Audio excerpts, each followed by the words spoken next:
to share with you all some reflections on my experiences as a hospice volunteer and my own personal experiences with dying friends and family, and as a chaplain at a Level 1 trauma center. All of these experiences have reinforced my theology of hope for spiritual healing, which is that even though all of us will experience death, ashes to ashes, dust to dust, we can heal spiritually, and that is perhaps of greater value than any other kind of healing. It is a profound experience to be in the presence of the dying, particularly during the process of active dying and passage into the next world, such as it may be. Perhaps the thing I have most noticed is the focus on life and not death during the dying process at many of the experiences that I've been present to, both in hospice and in the hospital. This runs contrary to what many folks seem to think when I tell them that I'm volunteering with hospice, visiting patients, and sitting vigil with the dying.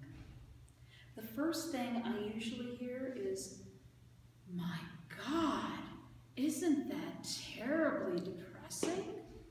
How can you do that and not get depressed and grieve for those poor souls?" I usually reply with a few different phrases addressing their thoughts. "Oh, it really isn't all that depressing. It is actually quite invigorating to be with the terminally ill. And of course I grieve for the patients who have died, but it is part of the process of life. And as much as it is a loss, it is also a gain, for I have learned to love deeply and in different ways." I have been present to the dying process for friends, family, and hospice patients, as well as witness to some years-long slow progressions of terminal illness. My dearest lifetime friend, Tequila, yes, that really was her name, lived with a terminal diagnosis of cancer for a few years, and in bearing witness to and companioning her as she journeyed toward death was deeply formative for me spiritually and emotionally, and definitely informed my decision to pursue ministry. When I first heard the news, I was terrified, I was sad, I was angry, and I could not bring myself to visit. A simple message from her one day opened my heart and my spirit and reached through my anticipatory grief and deep sadness. What she said to me was this: "I am still here. I am still me. I am still alive, and I love you. Can you please come and be with me while I live and bear witness to my journey?" I answered that call, and I'm ever grateful for the privilege of walking with her on her journey. Being present with her and with my father as he died were simultaneously difficult and rewarding formative experiences.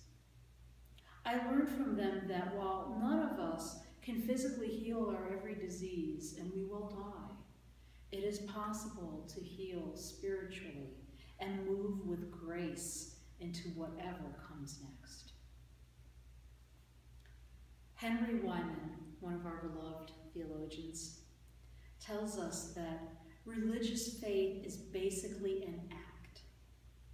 The act of giving oneself into the keeping of what commands faith, to be transformed by it and to serve it above all.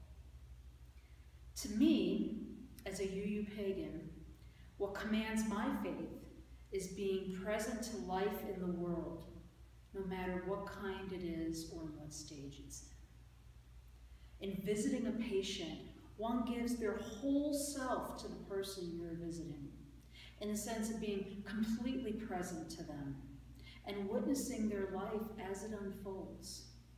For their life, like yours and mine, is always unfolding, journeying ever onward, even as their body itself is also unfolding in its own way, preparing to return to the earth.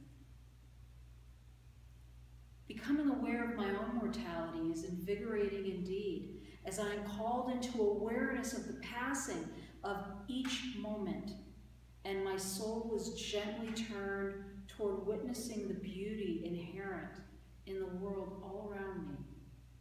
Even the beauty inherent in the fragile skeletal leaves still clinging to some of the trees in my backyard, and in the rich compost of oak and maple and hickory leaves slowly transforming just beyond my fence. Just as the leaves are continuing their transformation journey in my yard, so I am continuing my transformational journey of faith and personal growth as I witness and serve my patients in hospice care, in the hospital, and my parishioners here at Tree of Life. Another theologian, Grace Jansen, presents her theory of religion through a feminist sort of lens, and she talks about embracing a new religious symbolic focused on natality and flourishing rather than death. And for me, I find that this is the essence of hospice care and critical care in the hospital. Being present, companioning, and witnessing the patient along with their beloveds. I find that while, of course, we talk about the death and dying process itself and the physical and the psychological changes to come, our focus is generally on celebrating the patient's life as it has come to pass and the life they are living right now in this moment. Life is truly in the details and in the senses. The silky feel of the fur on a golden retriever's head as the patient lovingly pets the therapy dog. Hearing a grandchild sing an old cherished hymn and harmonizing with her. Teaching a roommate how to crochet. Or just going outside and feeling the sun on your face. Grieving and sadness are never far away, and they're intermingled with such experiences, but that's the key point. They are part of a larger appreciation of life unfolding in the moment. Life as a process of becoming. In my hospice experience, there's a deep appreciation of natality in many forms, of life as non-linear but cyclical. I have seen this sense of natality in large and small ways, from bearing witness to the rebirth of a patient's spirituality to the simple, joyful celebration of seeing a sunrise during a vigil. My director has said of this type of volunteering, we ask you to fall in love with a person, watch them die, and then do it all over again with someone new. While this is an accurate description of the basic process of the work we do as chaplains and volunteers, and to a certain extent as ministers, I think I'd like to amend it. And instead what I would say is we ask you to fall in love with a person, witness and love them through life and death, and then do it all over again with someone new. I think the focus on the active process of loving and witnessing is much more accurate than a passive process of watching, because there's an active transformation occurring in both the patient and the volunteer, or the minister and the parishioner. In our role, we are called to be fully present to life, our patient's life, our parishioner's life, our own lives, to give and receive love, to bear witness to the transformation and the unfolding of life before us. If we are truly present and spiritually open, we too receive the blessing of transformation, and we learn to live and love in more more complex and fulfilling ways. I think this way of being in relationship, being fully present to life and bearing holy witness as it unfolds, is also the role of the minister, or at least of the minister I want to be. I hope to encourage this way of being in relationship with others to the congregants as well, as they take the message out into their circle of family and friends and communities. I think this way of doing ministry is transformative, it is hopeful, and it brings the blessings of spiritual healing. Amen.